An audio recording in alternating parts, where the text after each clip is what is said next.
So this book is one of my favorites from when I was little, as you can see by what kind of poor shape it's in. It's called The Big Jump, and it kind of changed the way I looked at the world. It opened up a bunch of new possibilities. It's one of the things that's amazing about children's books. The minds are so open to ideas that just the right thing at the right moment can change the whole trajectory of a life. So, I'm going to read you The Big Jump, even though it's in pieces. Look at that, pieces. Shameful. The Big Jump. In the old days, no one but a king could have a dog for a pet. So the king had all the dogs in town. He had big ones and little ones, thin ones and fat ones. When the king took his dogs out to play, the boys and girls would all come to look.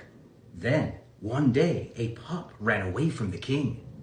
It ran to a little boy. The name of the boy was Ben.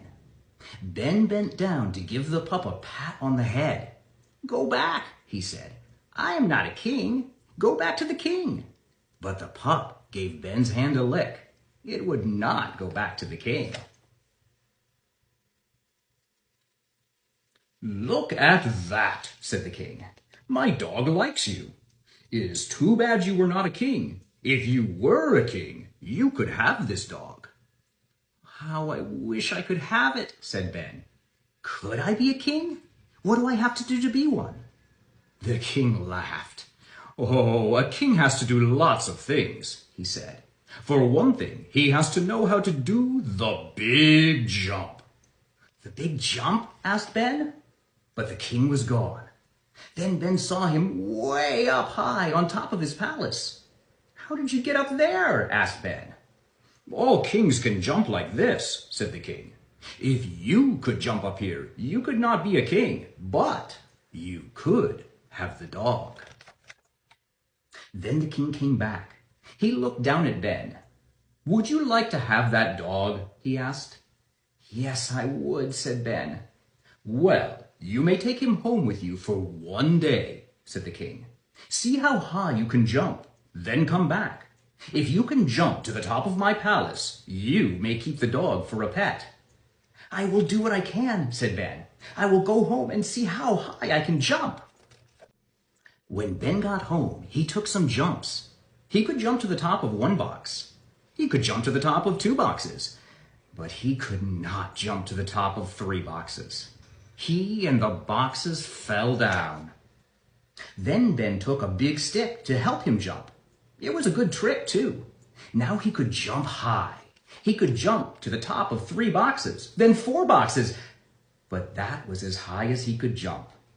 Then the pup did a funny thing. The pup jumped from one box. From that box, he jumped to another, then to another. When he got to the top box, he looked back at Ben. Ben laughed. Good boy, good pup," he said. "Now at last I know how to do it. Come, we will show the king that I can jump to the top of his palace." Then Ben went back to see the king. The king was on top of his palace. "I can do it," said Ben to the king, "like this." Ben jumped up the steps, one by one.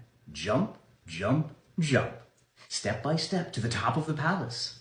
The boys and girls looked at Ben. They laughed. "We can all do it that way," they said. "Yes," said the king.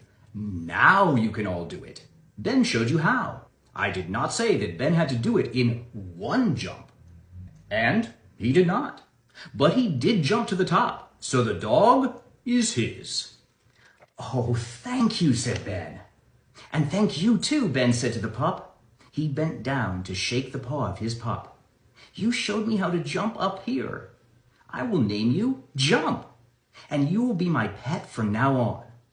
And that is how Ben came to have a dog in the days when no one but a king could have one.